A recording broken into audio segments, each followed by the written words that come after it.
जी नमस्ते, नमो नमः। कैसे हैं आप सभी? आप सभी का हार्दिक स्वागत है, हार्दिक अभिनंदन है। प्यारे साथियों, उत्कर्ष के शैक्षणिक मंच पर एक बार फिर से हार्दिक अभिनंदन, हार्दिक स्वागत। साथियों, सबसे पहले हम ईश वंदना करेंगे, माँ भगवती का ध्यान करते हैं।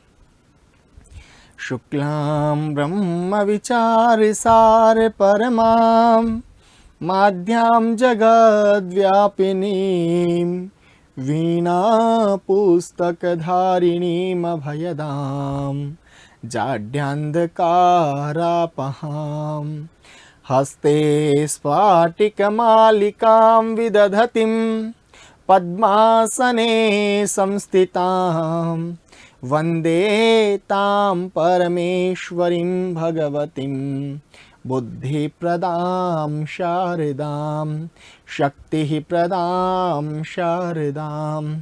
तो आप सभी का एक बार फिर से हार्दिक स्वागत है, हार्दिक अभिनंदन है। प्यारे साथियों, आज की जो हमारी कक्षा रहने वाली है, इस कक्षा में हम बात करेंगे प्रत्यय के बारे में। जैसा कि हमने लास्ट जो क्लास थी हमारी, उसमें हमने प्रत्यय का प्रकरण क्या कर दिया था, प्रारंभ कर दिया था। उसी कड़ी को हम आगे बढ़ाने वाले हैं और आज भी हम इस कक्षा के बारे में आपको बताने वाले हैं, ठीक है ना। और आज के लिए आपके लिए बहुत अच्छा सा एक प्यारा सा ऑफर भी लेके आए हैं आपके लिए। हम कह सकते हैं कि होली का त्यौहार का एक विशेष तोहफा जो उत्कर्ष शिक्षण संस्थान की ओर से आपको दिया जा रहा है, ठीक है ना। तो बात करता हूँ मैं आज का जो आपका प्रकरण है, उसका पहला जो प्रश्न है उसकी ओर बढ़ता हूँ।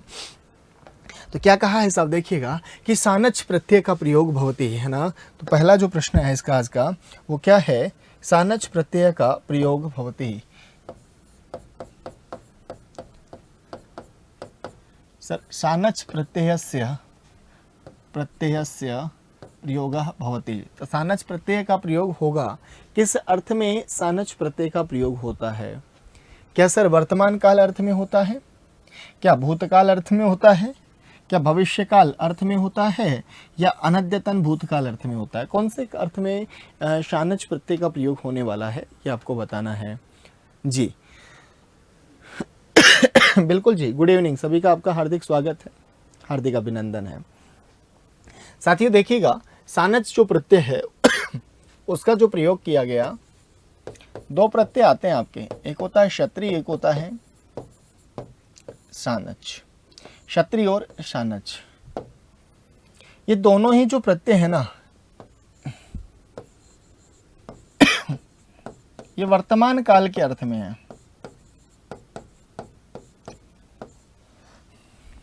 वर्तमान काल का जब प्रसंग होता है, पूरा ध्यान आप किस पे देंगे, पढ़ने पर ध्यान देंगे। लास्ट में हम फिर बातें करेंगे आपसे, है ना। हाँ, लास्ट में बातें करेंगे। तो देखिएगा, वर्तमान काल अर्थ में सर ये जब निरंतरता का प्रसंग होता है, किसका, निरंतरता बताने का, कंटिन्यूटी बताने का। मैं कहूँ कि जैसे मैंने भागते हुए हाथी को, मैंने मरे हुए हाथी को भागते हुए देखा, तो ये क्या हो गया? ऐसा संभव है क्या? नहीं नहीं, सब हाथी तो मरा हुआ है, भाग कौन रहा है? भाग मैं रहा हूँ। तो उसके बारे में यहाँ पे बताया गया है। तो ये क्या कह रहा है यहाँ पे कि वर्तमान काल के अर्थ में जब निरंतरता का प्रसंग होता है, तो वहाँ पे आपके दो प्रत्यय होते हैं। कौन कौन से प्रत्यय होते हैं साहब? क्षत्रिय होता है और सानच प्रत्यय होता है। क्षत्रिय प्रत्यय होता है और कौन सा प्रत्यय होता है? सानच प्रत्यय होता है, पहली बात। दूसरी बात, ये जो क्षत्रिय प्रत्यय होता है ना, ये आपके परस्मयी पद धातुओं के साथ में होता है। परस्मयी पद, परस्मयी पद धातुओं के साथ में क्षत्रिय प्रत्यय होता है, जबकि आपका जो सानच प्रत्यय होता है ये आत्मनेपद धातुओं के साथ होता है। कौन सी धातुओं के साथ में? आत्मनेपद धातुओं के साथ में होता है, ठीक है ना। परस्मयी पद धातुओं के साथ में क्षत्रिय प्रत्यय होता है, आत्मनेपद धातुओं के साथ में कौन सा प्रत्यय होता है? आपका सानच प्रत्यय होता है। दूसरी बात करते हैं सर, क्षत्रिय जो प्रत्यय होता है इसका जो शेष रहता है वो क्या शेष रहेगा? तो आप कहेंगे सर क्षत्रिय प्रत्यय का अत शेष रहता है। क्या शेष रहता है? अत शेष रहता है, जबकि सानच प्रत्यय का आन शेष रहता है। क्या शेष रहता है? आन शेष रहता है, ठीक है। क्षत्रिय प्रत्यय का क्या शेष रहता है? आन शेष रहता है। और क्या हो सकता है? तो सब इन दोनों प्रत्ययों को ना, दोनों जो प्रत्यय हैं आपके, इन प्रत्ययों को किस नाम से जाना जाता है? तो आप कहेंगे सर इनको सत संज्ञक नाम से जाना जाता है, ठीक है। इनको सत संज्ञक प्रत्यय कहा जाता है। तौ सत एक सूत्र आता है, कौन सा सूत्र आता है? तौ सत, तौ सत, ठीक है, तौ सत एक सूत्र आता है, उससे इसको समझते हैं। और इसकी जो संज्ञा होती है वो सत संज्ञा होती है। बिल्कुल जी, हाँ बिल्कुल। तो आपका सभी का सही जवाब है ए, इसका विकल्प हो जाएगा, है ना। कौन सा विकल्प हो जाएगा? ए इसका उचित विकल्प हो जाएगा कि वर्तमान काल अर्थ में इस प्रत्यय का क्या किया जाता है? प्रयोग किया जाता है। अब देखो यहां पर और क्या कह सकते हैं, जैसे मैंने कहा पठ के धातु के साथ में मैंने प्रत्यय का प्रयोग किया, क्षत्रिय प्रत्यय का। कौन से प्रत्यय का? क्षत्रिय प्रत्यय का। और क्षत्रिय प्रत्यय का जो रूप बनता है वो बनता है पठत। लेकिन इसके रूप क्या होते हैं? तीनों लिंगों में चलते हैं, तीनों लिंगों में चलते हैं। पुल्लिंग में पठत हो गया, स्त्रीलिंग में नपुंसक लिंग में पठत हो गया, स्त्रीलिंग में पठंती हो गया, और पुल्लिंग में पठन रूप बनता है इसका। पुल्लिंग में कौन सा रूप बनता है? पठन रूप बनता है। अब इसके जो रूप है वो सभी विभक्तियों में चलेंगे। ये विशेषण की तरह प्रयुक्त होते हैं। किसकी तरह प्रयुक्त होता है ये प्रत्यय? तो आप कहेंगे विशेषण की तरह प्रयुक्त होते हैं ये। और भी इसके उदाहरण आएंगे आगे, मैंने और भी उदाहरण डाल रखे हैं, उनके बारे में भी हम वहाँ पे चर्चा करेंगे आपसे, ठीक है ना। तो ये क्लियर हो गया। जैसे कंप धातु के साथ में, कंप धातु के साथ में आपका क्षत्रिय प्रत्यय का प्रयोग किया मैंने, क्षत्रिय नहीं, सानच प्रत्यय का, सानच प्रत्यय का। तो रूप क्या बनता है? कंपमान, कंपमान, कंपमाना, कंपमानम।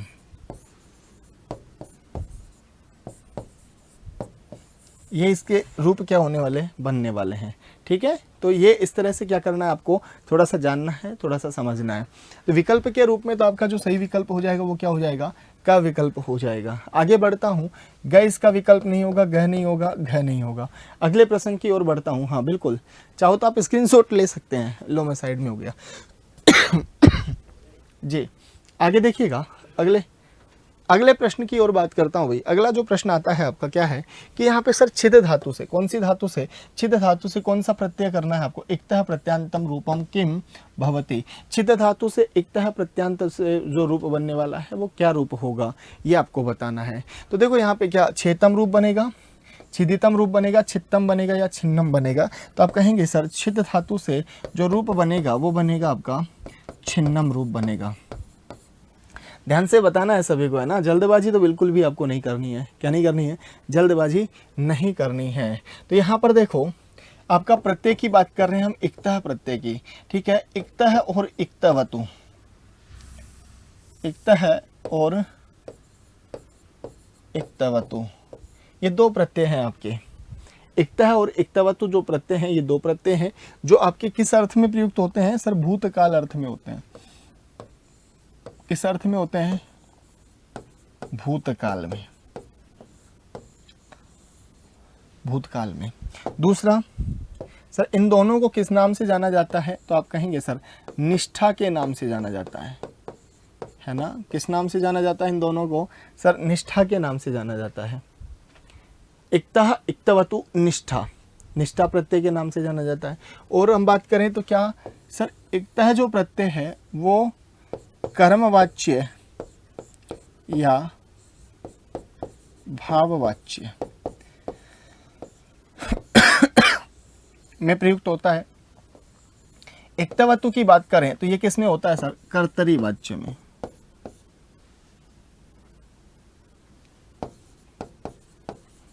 ठीक है, कौन से वाच्य में? कर्तरी वाच्य में। तो इसका जो प्रयोग किया जाएगा वो कर्तरी वाच्य में किया जाएगा। और क्या हो सकता है साहब यहाँ पर? तो देखिएगा,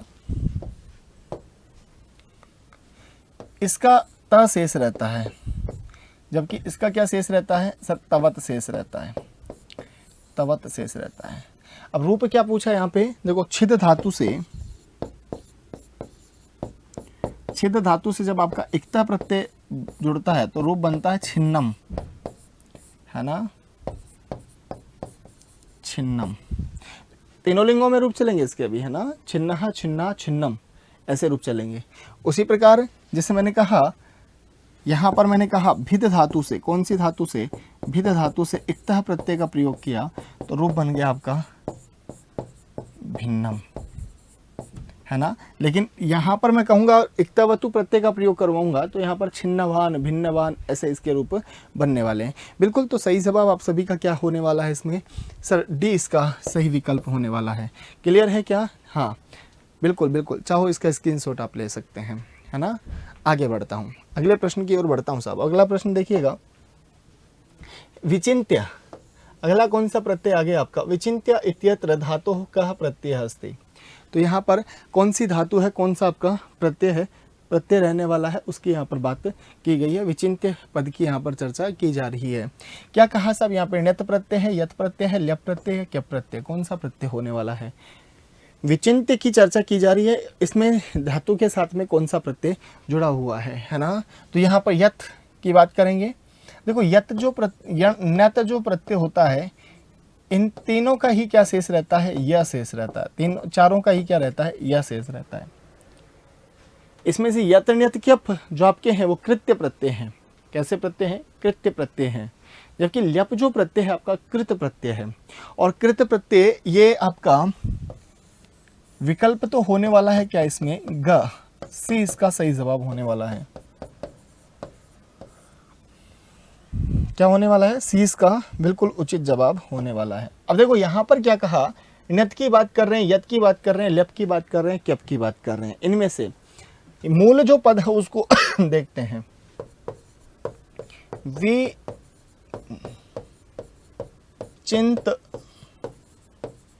प्लस ल्यप, विचिन्त प्लस ल्यप। तो सर यहाँ पर आपने ल्यप ही क्यों चुना? उसके पीछे का क्या कारण है? तो उसके कारण एक ही कारण है बेटा। वो कारण ये है कि धातु से पहले उपसर्ग का होना, ठीक है ना। धातु से पहले उपसर्ग का होना।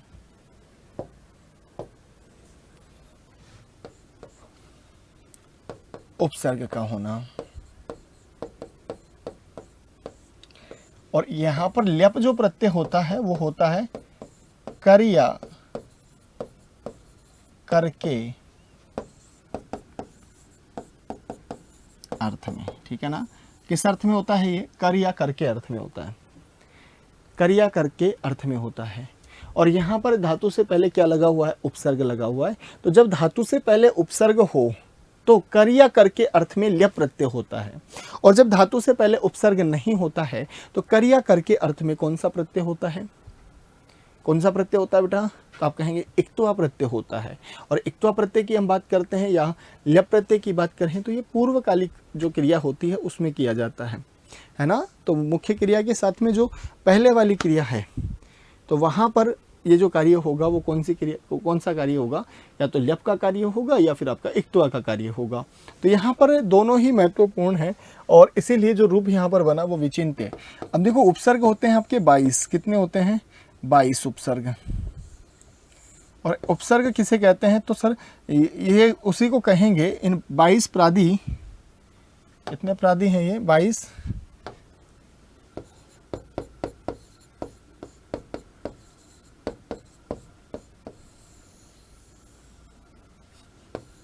अगर 22 प्रादि धातु से पहले होते हैं, ये किससे होते हैं? धातु से पहले होते हैं, तो इनको उपसर्ग कहा जाता है। अन्यथा इन्हें क्या कहा जाता है? अव्यय कहा जाता है। क्या कहा जाता है? अव्यय कहा जाता है। तो ये आपको थोड़ा सा ध्यान रखना पड़ेगा। क्लियर है क्या जी? अगर यहाँ पर मैं बात करूँ जैसे गम धातु से गत्वा, है ना, जैसे मैंने गम धातु से प्रत्यय किया, गम धातु से मैंने जैसे इक्त्वा प्रत्यय का प्रयोग किया तो रूप क्या बना मेरा यहाँ पे? गत्वा। क्या रूप बना? गत्वा। लेकिन जैसे ही गम धातु से पहले आ उपसर्ग लग गया, क्या लग गया? आ उपसर्ग। अब इसी अर्थ में कौन सा प्रत्यय हो जाएगा? ल्यप प्रत्यय हो जाएगा और रूप क्या हो जाएगा? आगत्य, ठीक है ना। तो रूप क्या बन जाएगा हमारा? आगत्य। ऐसा यहाँ पर रूप बनने वाला है। तो दोनों का अर्थ समझ गए होंगे, भाव वही है, लेकिन उपसर्ग की कहानी का उपसर्ग की जो रूपरेखा या कहानी है उसके कारण यहाँ पे रूप परिवर्तित होता है। तो विकल्प के रूप में आपने यहाँ पर जो प्रसंग चुना है वो आपने ल्यप का प्रसंग चुना है। वैसे यत ण्यत क्यप के बारे में मैंने बात भी की है और भी हम इसके बारे में आगे चर्चा करने वाले हैं। अगला जो प्रसंग आता है वो क्या कहा यहाँ पे? सर गच्छन पद के बारे में आपसे पूछ रहा है। किसके बारे में? गच्छन इत्यत्र प्रत्ययम निर्देशयतु। अभी बता के आया हूँ मैं आपको थोड़ी देर पहले ही, जब मैंने क्षत्रिय और शानच प्रत्यय की बात की थी उस समय मैंने आपको भी कहा था सर गच्छन पद की बात की है यहाँ पे, तो यहाँ पर गम धातु से कौन सा प्रत्यय हुआ है? क्षत्रिय प्रत्यय हुआ है। कौन सा प्रत्यय हुआ है बेटे? गम धातु से क्षत्रिय।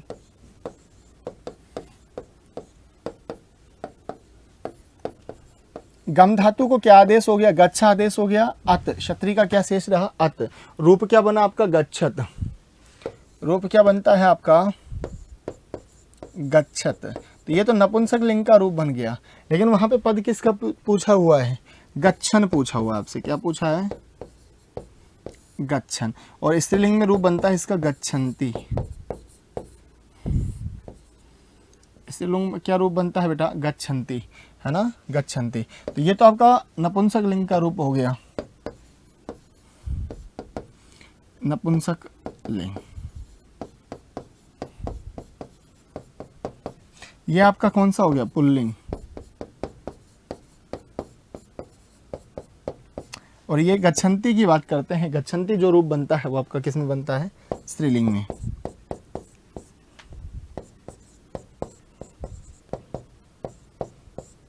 ठीक है ना? स्त्रीलिंग में। अब यहां पर जो कहा गया है वो क्या कहा कि ये जो गच्छन पद है ना इसका रूप पूछा है आपसे, तो ये मूलतः प्रत्यय कौन सा हो जाएगा यहाँ पे? क्षत्रिय प्रत्यय। सर इसका पर प्रयोग होता कैसे है? आपने एक बताया था कि क्षत्रिय जो प्रत्यय होता है ये विशेषण की तरह प्रयुक्त किया जाता है। किसकी तरह? विशेषण की तरह प्रयुक्त किया जाता है ना? विशेषण की तरह। किसकी तरह? विशेषण की तरह।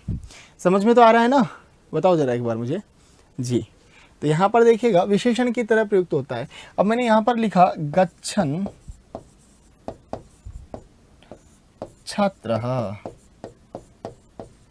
जाता हुआ बालक, जाता हुआ बालक। जैसे ही मैंने छात्र, अभी एक छात्र है, इसको द्विवचन में परिवर्तित किया छात्रौ, तो मैंने जैसे ही छात्रौ रूप यहां पर लिखा, तो अब ये गच्छन छात्रौ नहीं होगा। क्या रूप बनेगा? गच्छन्तौ छात्रौ।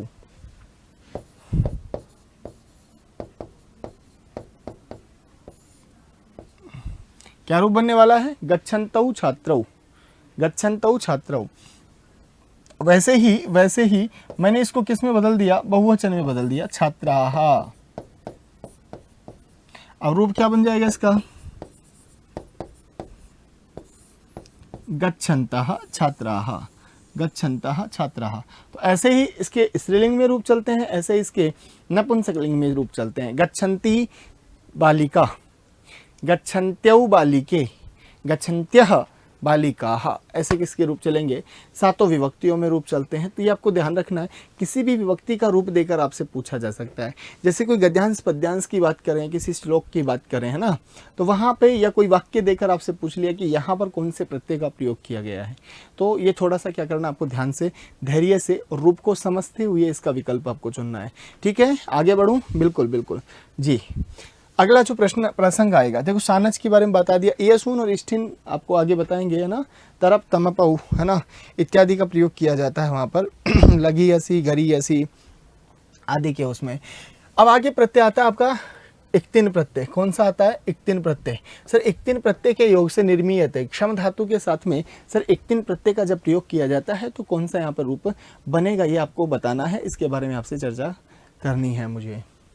अब देखो इक्तिन जो प्रत्यय होता है यहाँ पर क्षम धातु से, कौन सा प्रत्यय हुआ आपका? इक्तिन।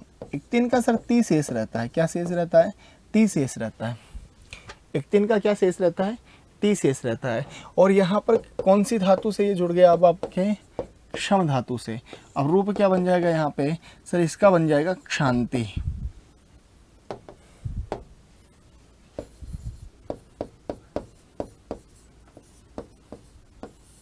क्या रूप बन गया? क्षांति। क्षांति ऐसा इसका रूप बनेगा। उसी प्रकार शम धातु से, शम से इक्तिन, रूप बन गया आपका शांति। सर क्री धातु से इक्तिन, रूप क्या बन गया आपका? कृति ही, ठीक है ना, कृति ही। गम धातु से इक्तिन तो रूप बन गया गति ही।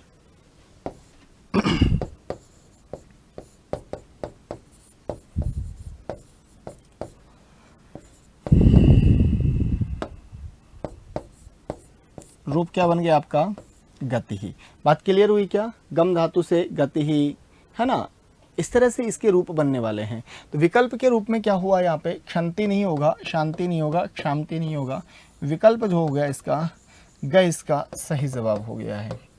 ठीक है, ग क्या होने वाला है, इसका उचित विकल्प होने वाला है।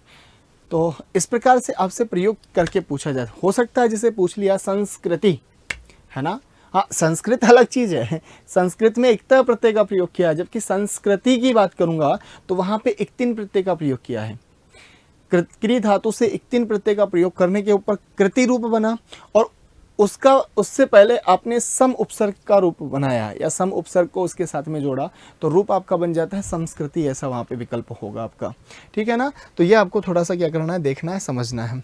तो विकल्प के रूप में यहाँ पे सी विकल्प चुना। आगे बढ़ता हूँ अगले प्रश्न की ओर।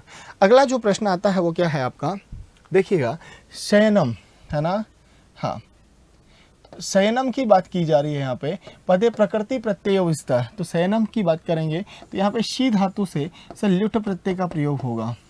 ठीक है, शी धातु से कौन से प्रत्यय का प्रयोग होगा, ल्युट प्रत्यय का। तो मैं हर प्रश्न में आपको एक नया प्रत्यय बताने का प्रयास कर रहा हूँ। जैसे हमने क्षत्रिय की बात की, सानच की बात की है, आपके इक्ता की बात की है, इक्तावतु की बात की है, इक्तिन की बात की है, ल्यप की बात की है, इक्तवा की बात की है, आपके ल्युट प्रत्यय की बात कर रहा हूँ अभी, है ना। तो ये थोड़ा सा क्या करना है, आपको ध्यान रखना है।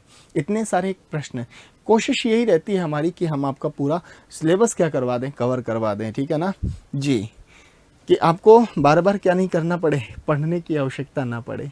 ऐसा क्या, नहीं, ऐसा बिल्कुल भी नहीं मानना आपको, पढ़ना तो पड़ेगा, है ना, क्योंकि पढ़ाई जिस दिन आपने छोड़ दी ना, पानी जब बहता रहता है ना तो उसमें कीड़े नहीं पड़ते हैं, वो पीने योग्य होता है, निर्मल होता है, स्वच्छ होता है। लेकिन जिस दिन वो पानी रुक गया, उसमें दुर्गंध आना स्टार्ट हो जाती है, सर कीड़े पड़ना स्टार्ट हो जाते हैं। ये आपको थोड़ा ध्यान रखना है। तो इसीलिए आपका जो ज्ञान है वो अनवरत चलता रहना चाहिए, आपका जो ये धारा प्रवाह है ये निरंतर बहता रहना चाहिए, आपको ये थोड़ा सा ध्यान रखना है। तो यहाँ पर क्या कहा, सी धातु से मूलतः जो धातु है वो बेटा है सींग, सींग से ल्युट प्रत्यय का प्रयोग किया आपने। अब ल्युट प्रत्यय में देखो ल की इत संज्ञा हो गई है,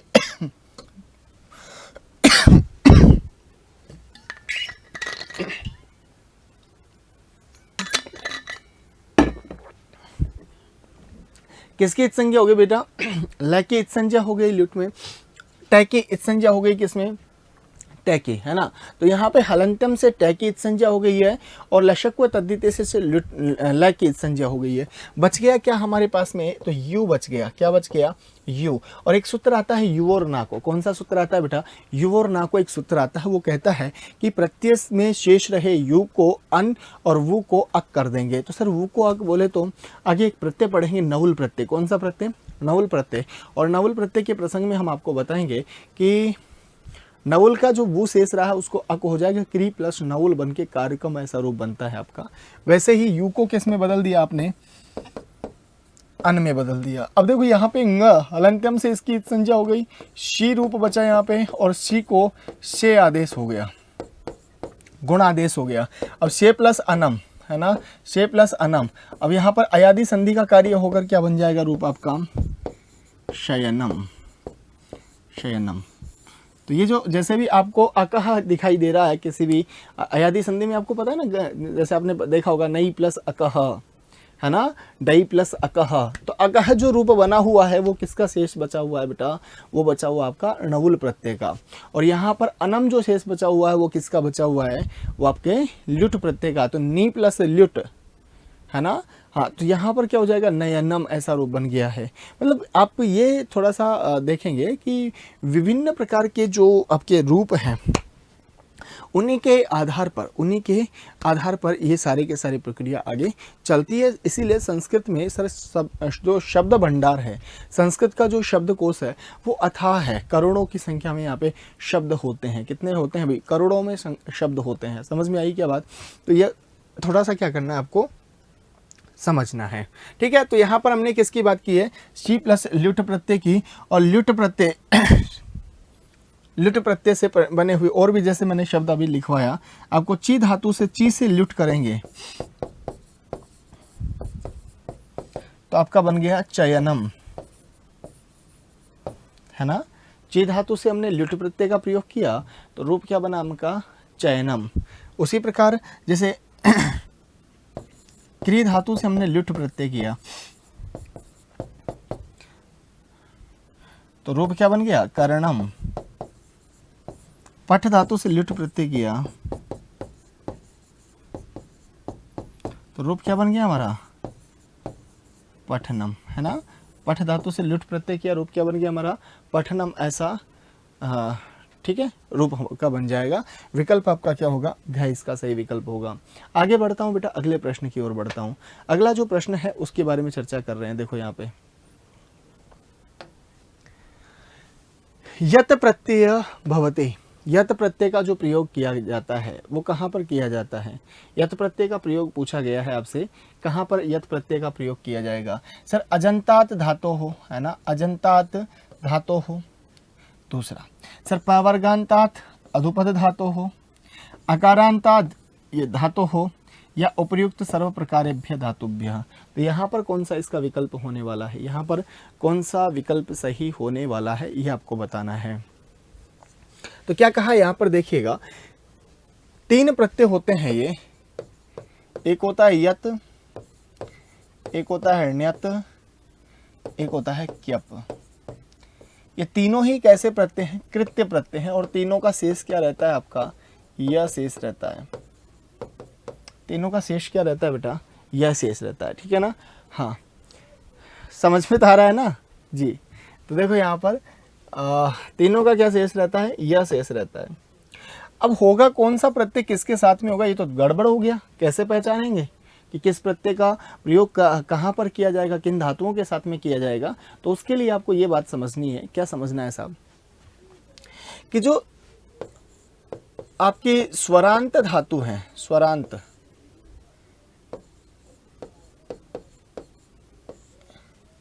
स्वरांत धातुओं के साथ में, स्वरांत धातु के साथ में, हलंत धातु के साथ में, ठीक है ना।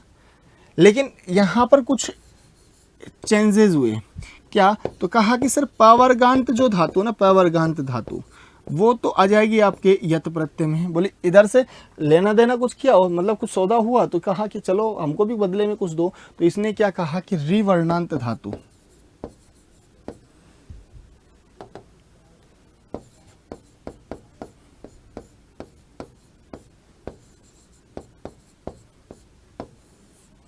रिवर्णांत धातु। कौन सी धातु है बेटा, रिवर्णांत धातु की हम यहाँ पे बात कर रहे हैं।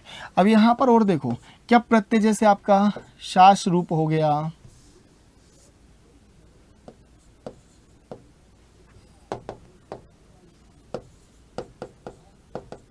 शास है, इण है इत्यादि का प्रयोग है ना, जुष है इत्यादि का जो प्रयोग है वो कहाँ पर किया जाता है, आपके क्या प्रत्यय में किया जाता है। इसीलिए इसका जो विकल्प हो जाएगा, बिल्कुल आपका सही जवाब है सभी का। जो विकल्प है वो क्या होगा, इसका डी इसका सही जवाब हो जाएगा। क्योंकि आकारांत धातु देखो, अजंत, अजंत मतलब स्वरांत धातु, सही है सर। पावर्गांत, तो पावर्गांत भी आपका आ गया है सर। आकारांत, आकारांत सर स्वर ही तो है, क्या है, स्वर ही है। इसीलिए जो विकल्प हो जाएगा वो क्या होगा, इसका डी इसका सही प्रकार का या सभी प्रकार का जो विकल्प है वो ये सही रहने वाला है। ठीक है, आगे बढ़ते हैं अगले प्रश्न की ओर। अगला प्रश्न क्या है वो देखते हैं। कहा है कि शिष्य इत्यस्मिन् पदे, सर शिष्य इत्यस्मिन् पदे प्रत्यय अस्ति। देखो कई बार प्रश्न पूछा जा चुका है ना, ये तो आपके भी परीक्षाओं में पूछा जा चुका है, चाहे वो कोई भी स्तर रहा हो, आपका टेट का रहा हो, है ना, टीजीटी का रहा हो, पीजीटी का रहा हो, बहुत बार परीक्षा में पूछा गया है आपके यहाँ पे शिष्य पद में कौन सा प्रत्यय है ना, या धातु कौन सी है, ऐसा, या अलग अलग प्रकृति प्रत्यय को अलग अलग करके भी पूछा जा सकता है कि यहाँ पर कौन सा रूप निष्पन्न होता है। तो इसका थोड़ा सा ध्यान रखना है आपको। बताएंगे जरा, क्या यत होगा, क्या ण्यत होगा, क्यप होगा, या अच होगा। बिल्कुल सही है, आप सभी का जवाब जो है वो क्या होगा, इसका विकल्प क्यप विकल्प होने वाला है।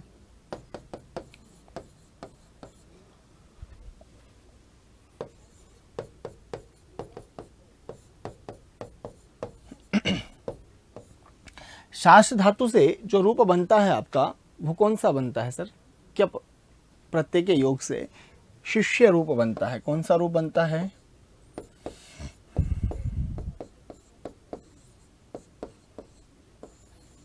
शिष्य। ऐसा रूप आपका क्या होता है, निष्पन्न होता है। ठीक है ना। तो शास धातु ये मोस्ट इंपोर्टेंट है। आप ऐसे क्या कह सकते हैं, इस पे स्टार लगा सकते हैं ना, क्या लगा सकते हैं, स्टार लगा सकते हैं। यथ भी नहीं होगा, नित भी नहीं होगा, क्योंकि अभी मैं तीनों के बारे में, तीनों का जो विभाजन है, तीनों का जो अंतर है, वो मैंने अभी आपको क्या किया है, समझाया है। अब देखिए कि अगला जो प्रश्न आता है वो मार्ग, ऐसा पद पूछा है, इत्यस्मिन् प्रकृति प्रत्यय विस्तय। तो मार्ग प्लस यत, मृज प्लस नियत, मार्ग प्लस क्यप या मृज प्लस क्यप। तो मृज प्लस है ना, इसका क्या रहने वाला है, विकल्प रहने वाला है ना। क्या रहने वाला है सर आपका, मृज प्लस न्यत यहाँ पर विकल्प रहने वाला है। तो यत न्यत क्यप वाले ये प्रकरण चल रहे हैं। अब देखिएगा क्या कहा यहाँ पे, पावकः इत्यत्र, इत्यत्र प्रकृति और प्रत्यय आपसे पूछा गया है। प्रकृति और प्रत्यय की यहाँ पर बात की गई है। पावक जो प्रत्यय है, पद है, इसमें प्रकृति और प्रत्यय क्या है। तो यहाँ पर क्या कहा, पौ प्लस अकह। देखो ये आपका अयादि संधि का रूप बनता है, पूंस प्लस अकह। तो यहाँ पर जो विकल्प के रूप में हम कह सकते हैं कि मूल रूप से जो धातु है यहाँ पर विकल्प क्या होगा, इसमें सी इसका सही विकल्प होगा। क्या होने वाला है, सी इसका सही विकल्प होगा। क्योंकि नवुल जो प्रत्यय है, नवुल जो प्रत्यय है, नवुल प्रत्यय का वो शेष रहता है। और युवर नाको से क्या आदेश होता है, अक आदेश होता है। ठीक है, हाँ। तो युवर नाको सूत्र से क्या आदेश होता है बेटा, अक आदेश होता है। अब यहाँ पर क्या करना है, हमको ये देखना है,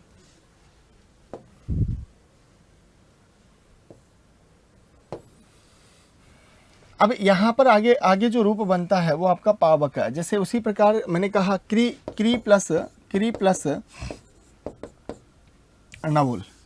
देखो अगर मूल रूप दिया हुआ होता है तो हमको वही चुनना होता है ना, क्री प्लस नवुल। तो यहाँ पर भी रूप क्या बन गया, क्री का कार हो जाता है। यहाँ पर अक बच गया, युवर नाको से आपने अक कर दिया इसको, है ना। क्या बच गया, अक बच गया, क्री को क्या हो गया, कार बच गया। और इसके भी रूप क्या होते हैं, तीनों लिंगों में चलते हैं, कारकः, कारिका और आपका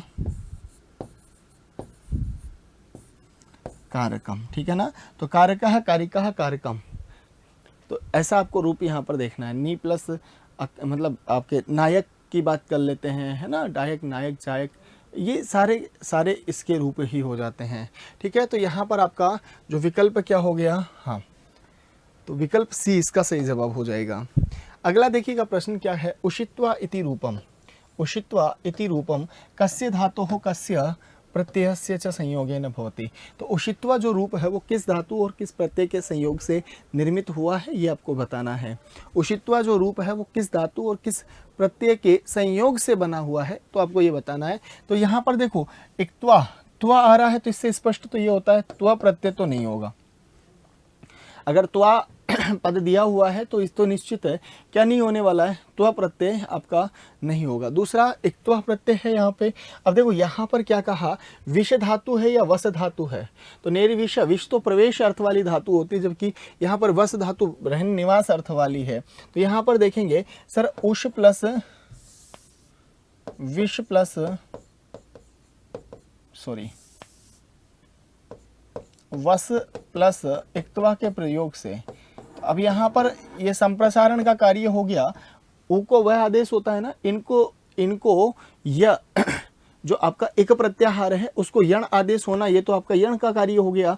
लेकिन जब यण का कार्य मतलब यण वापस किस में बदलता है, एक में बदलता है, तो उसको संप्रसारण का कार्य कहा जाता है। कौन सा कार्य कहा जाता है, संप्रसारण का। और इन दोनों के योग से क्या रूप बनता है आपका, उषित्वा ऐसा रूप बनता है निवास करने वाले अर्थ में।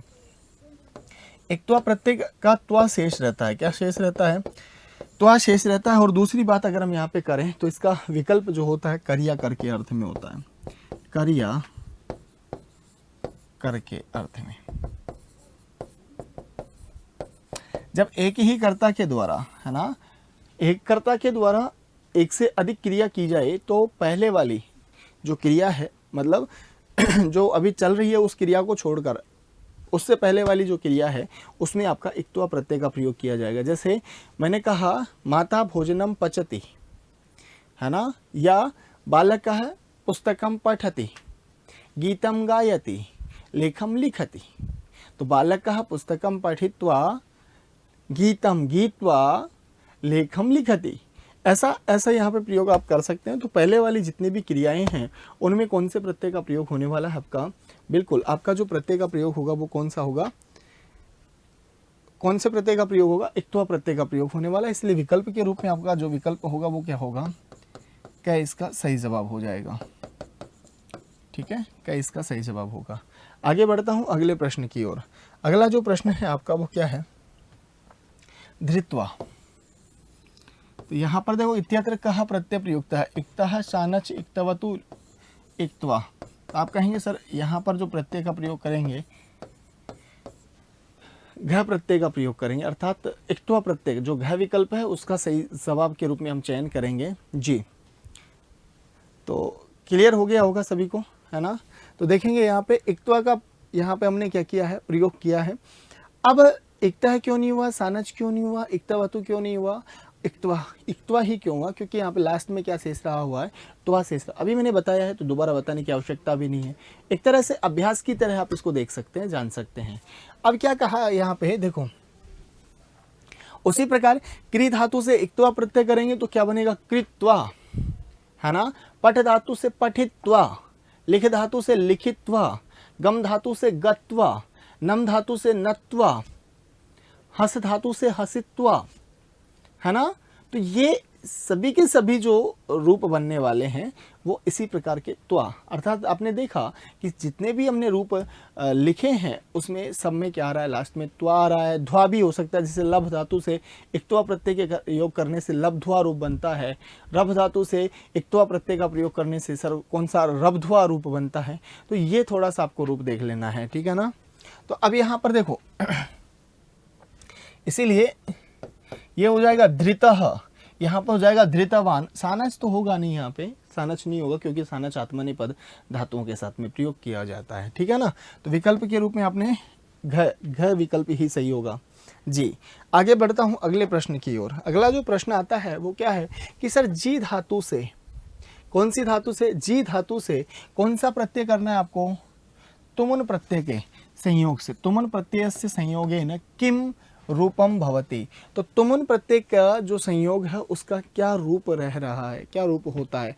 जी धातु से तुमुन प्रत्यय के संयोग से सर क्या रूप होगा ये आपको बताना है। जयितुम, जंतुम, जीतुम, जेतुम, क्या रूप बनने वाला है? तो जयितुम बनेगा क्या, जंतुम बनेगा, जीतुम बनेगा या जेतुम बनेगा? तो आप कहेंगे कि सर जो विकल्प यहाँ पर बनने वाला है वो क्या रूप रहने वाला है आपका? एक सेकेंड, ठीक है। तो यहाँ पर जो विकल्प आपका बनने वाला है वो क्या रूप बनेगा आपका? यहाँ पे जेतुम ऐसा रूप यहाँ पर बनने वाला है। क्यों? क्योंकि सर यहाँ पर तुमुन प्रत्यय का प्रयोग किया है, जी प्लस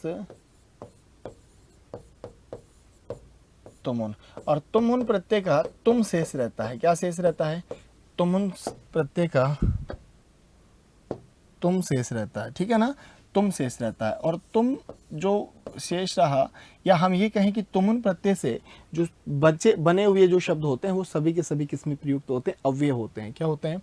वैसे ही आपके इक्त्वा और ल्यप प्रत्यय के भी से निर्मित पद भी क्या होते हैं? आपके अव्यय होते हैं।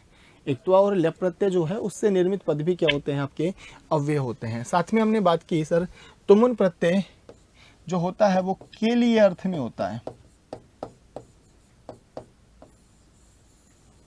किस अर्थ में प्रयुक्त किया जाता है? के लिए अर्थ में ये प्रयुक्त किया जाता है। बात समझ में आई क्या? तुमुन जो प्रत्यय होता है वो किस अर्थ में प्रयुक्त किया जाता है? के लिए अर्थ में ये प्रयुक्त किया जाता है। अब यहाँ पे जैसे ही आपने रूप बनाया तो रूप बन गया यहाँ पे जेतुम, है ना। वैसे ही पठ धातु से अब तुमन प्रत्यय का प्रयोग करेंगे तो रूप बन गया आपका पठितुम। गम धातु से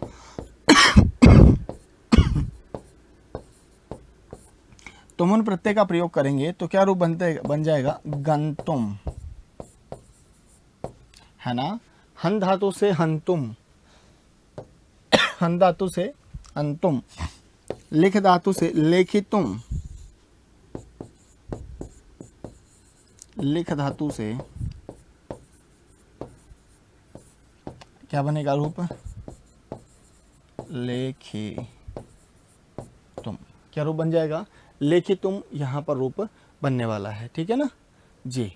अब देखिएगा बात जो करेंगे हम वो अगले इसके बारे में बात करते हैं। तो ये विकल्प यहाँ पर तुमुन का हो गया है। अब देखो एक यहाँ पे उदाहरण, यहाँ पर जो उदाहरण आपसे पूछा गया है वो कौन सा उदाहरण पूछा गया है?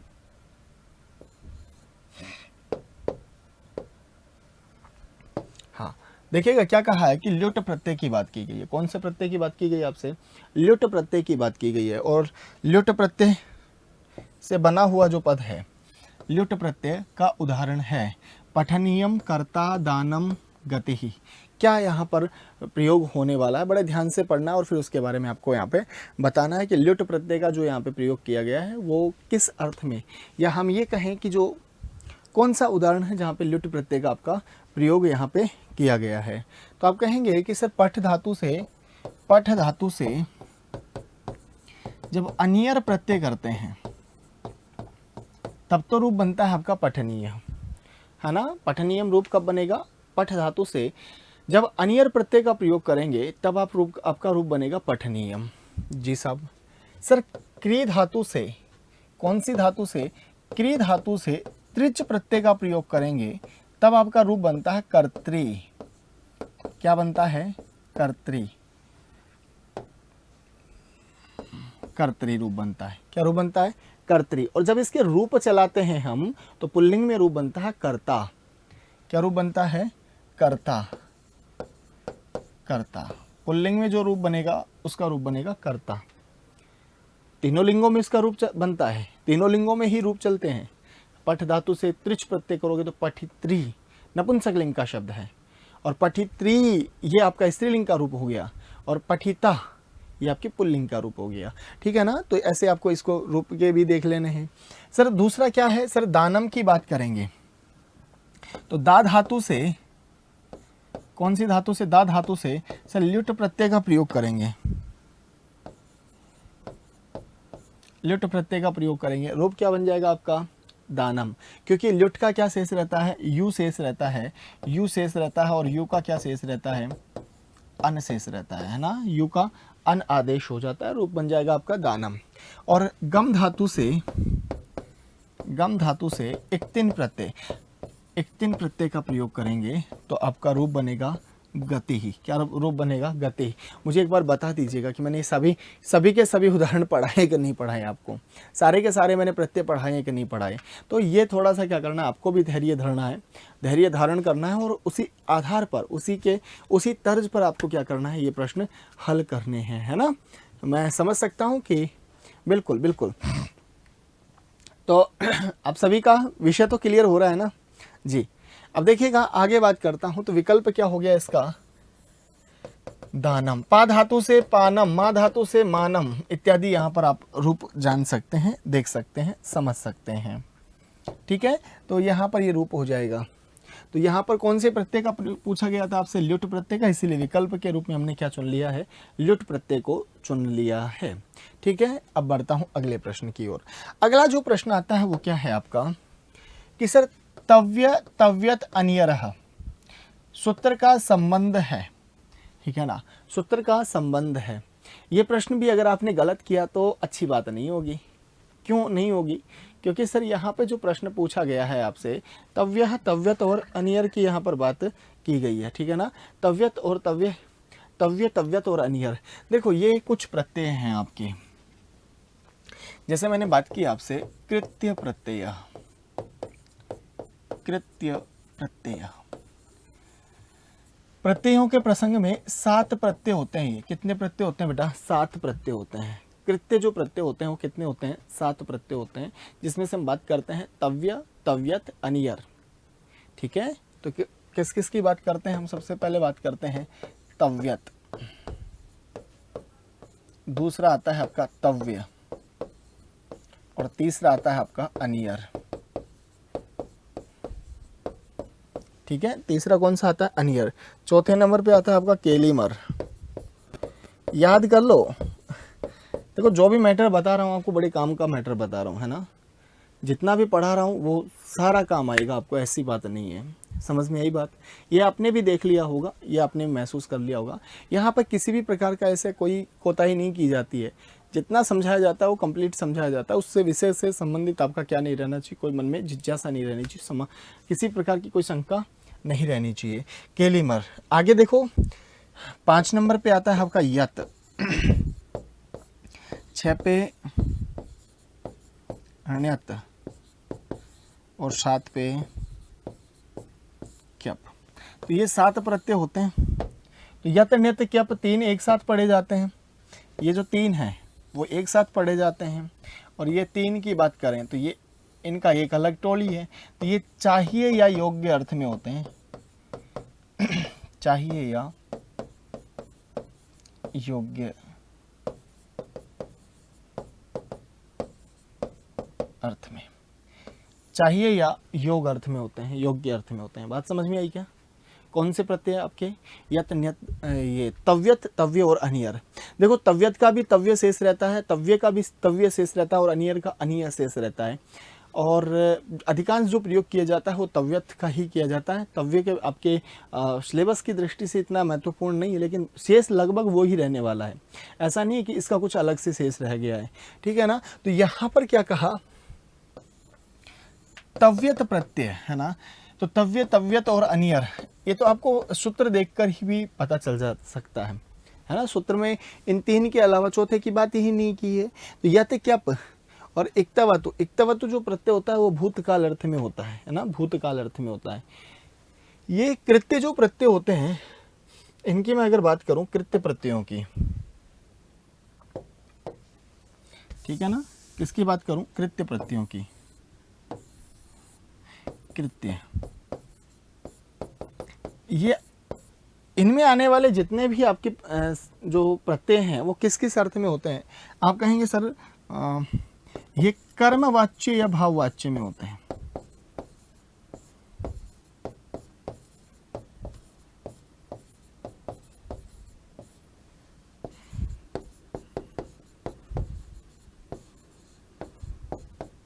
एक आपका इक्ता प्रत्यय भी होता है इसी अर्थ में,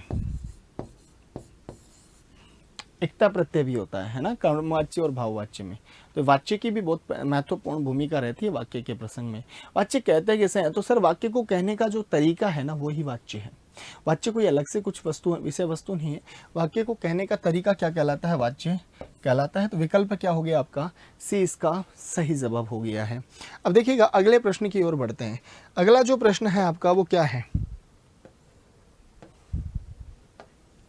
अगला प्रश्न देखिएगा, पूछ लिया आपसे इक्तवतु प्रत्ययांत शब्द है। इक्तवतु प्रत्ययांत शब्द है। आपको मैंने बताया कि जो प्रत्यय हैं आपके वो आपके 2 प्रकार के होते हैं। एक होता है आपका कृत प्रत्यय, एक होते हैं आपके तद्धित प्रत्यय। ठीक है। तो कृत प्रत्यय होता है ये धातुओं के साथ जुड़ते हैं, जबकि तद्धित जो प्रत्यय होते हैं ये शब्द के साथ जुड़ते हैं।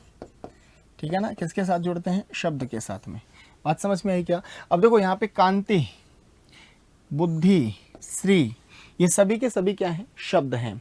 जबकि पठ क्या है? इसमें धातु है। तो मूल रूप से जो प्रत्यय होगा वो यहाँ पर क्या होगा? विकल्प तो कौन सा हो जाएगा? पठ धातु से इक्तवतु प्रत्यय। यहाँ पे 2 बातें हैं समझने के लिए।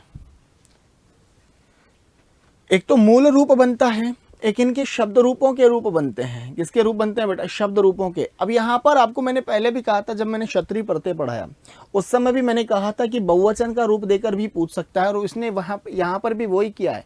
इसका जो मूल रूप बनता है पठ धातु से इक्तवतु प्रत्यय करके पुल्लिंग में जो रूप बनेगा वो बनता है पठितवान।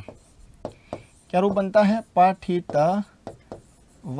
लेकिन अब यहाँ पर जो रूप बना है पठितवान, तो इसका बहुवचन का रूप है ये पठितवान, पठितवन्तौ, पठितवन्तः। तो ये कहाँ का रूप है? बहुवचन का रूप है।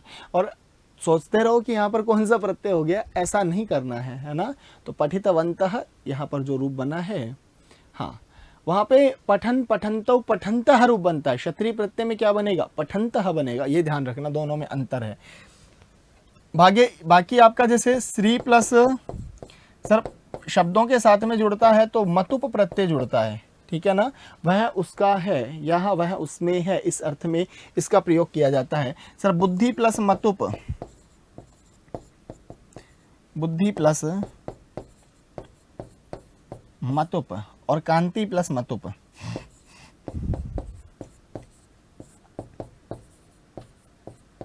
मतुप तो क्या क्या रूप बन गया यहाँ पे? आप कहेंगे सर श्रीमान, सर बुद्धिमान, और यहां पर कांतिमान। शक्ति प्लस मतुप शक्तिमान, ठीक है ना। इसके भी रूप तीनों लिंगों में चलते हैं। इसके भी रूप क्या होता है? सब तीनों लिंगों में चलते हैं। तो ये थोड़ा सा आपको ध्यान रखना है। विकल्प क्या हो गया आपका? ख इसका सही जवाब हो गया। ख क्या हो गया? इसका सही जवाब हो गया। बढ़े आगे। अगला जो प्रसंग है देखिएगा, अगला जो प्रसंग है वो क्या है? अगला क्या पूछा है सर? प्रकृति प्रत्यय विभागम कुरुतः। सर प्रकृति और प्रत्यय को क्या करना है? आपको अलग अलग करना है। कौन सा शब्द है आपका? उपविष्टः। यहाँ पर एक शब्द दिया हुआ है, इसको क्या करना है बेटा? अलग अलग लिखना है। तो क्या रूप बनने वाला है आपका? उपविष्ट है। यहाँ पे पद देख के पूछा हुआ है आपसे, ठीक है ना।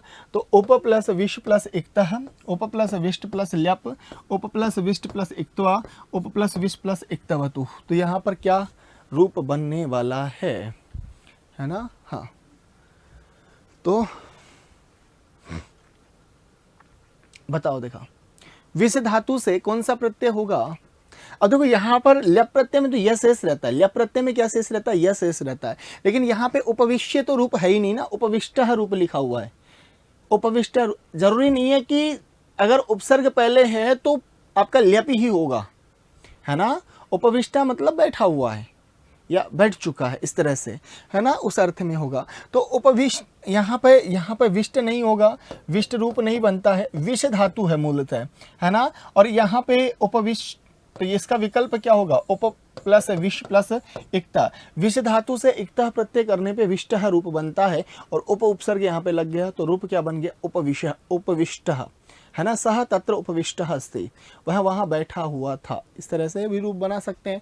दूसरा, यहाँ पर इक्तवतु का जब प्रयोग करेंगे तो रूप क्या बनेगा? उपविष्टवान। क्या रूप बनेगा? उपविष्टवान, ऐसा वहाँ पे रूप बनने वाला है। तो यहाँ पर जो विकल्प बनेगा वो क्या होगा आपका? क इसका सही जवाब रहने वाला है। क इसका उचित विकल्प रहने वाला है, सही जवाब रहने वाला है।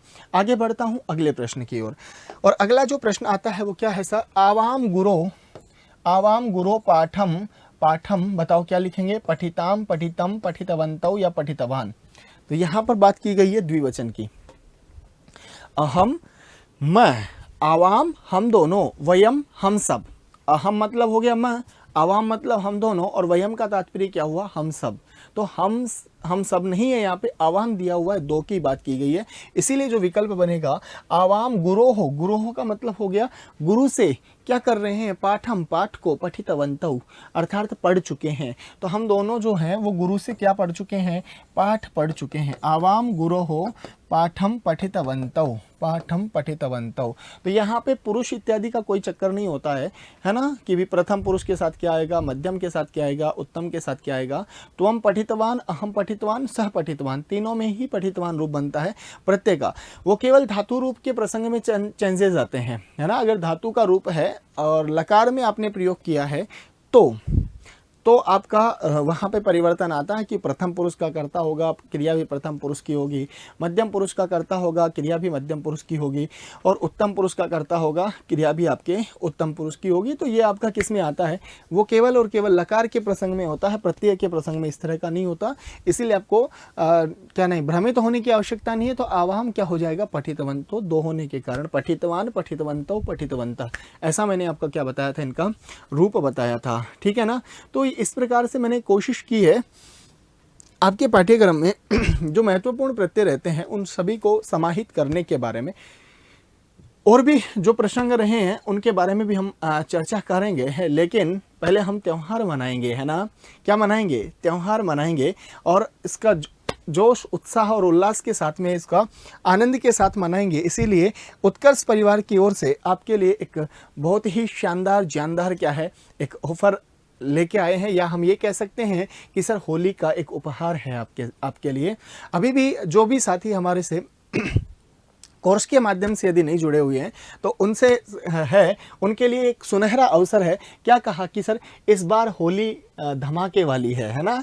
हाँ, होली पे भी अब की बार पटाखे फूटने वाले हैं भाई, है ना। तो देखिएगा कैसे, क्या क्या कहा, उत्तर प्रदेश के आपके जितने भी कोर्सेज हैं, है ना, ऑनलाइन कोर्सेज पर क्या है सर, विशेष रूप से आपके छूट है। तो कितने प्रतिशत की छूट है सर, 90% तक डिस्काउंट है भाई, है ना। कितने प्रतिशत तक का है, 90% तक का डिस्काउंट है। मान लीजिएगा कि 1000 रुपये फीस है ना, तो उसका 100 रुपये ही फीस, मतलब 90% इसका क्या है डिस्काउंट के साथ में। लेकिन उसके लिए एक शर्त है, विशेष छूट ऑनलाइन कोर्स के पहले 1000 विद्यार्थियों के लिए ना।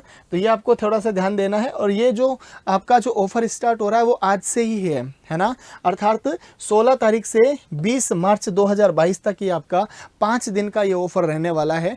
तो अभी अगर आपने कोई कोर्सेज नहीं लिए तो आप इसमें से कोई भी, जैसे IAS का हो गया, लेखपाल हो गया, कांस्टेबल हो गया, वीडियो का हो गया, सुपर टेट का एग्ज़ाम की बात कर रहे हैं, SSC हो गया, बैंक PO, क्लर्क वगैरह जो भी आपके हैं, है ना, इन कोर्सेज पर विशेष यहाँ पर छूट दी गई है। तो मैं भी उत्कर्ष परिवार की ओर से आपको और आपके परिवार को सर होली की ढेरों शुभकामनाएं प्रेषित कर रहे हैं। हम बहुत बहुत आपको हार्दिक शुभकामनाएं, हार्दिक के वर्धापनानी शुभाभिकामना। हाँ बिल्कुल, आपकी तरफ से बिल्कुल धन्यवाद साहब, है ना। सभी का हार्दिक अभिनंदन, स्वागत है। तो आज के लिए इतना ही, इजाज़त चाहेंगे, फिर मिलेंगे आपको जल्दी ही, है ना। तो आज के लिए इतना ही, धन्यवाद, नमो नमः, पुनः मिलामः।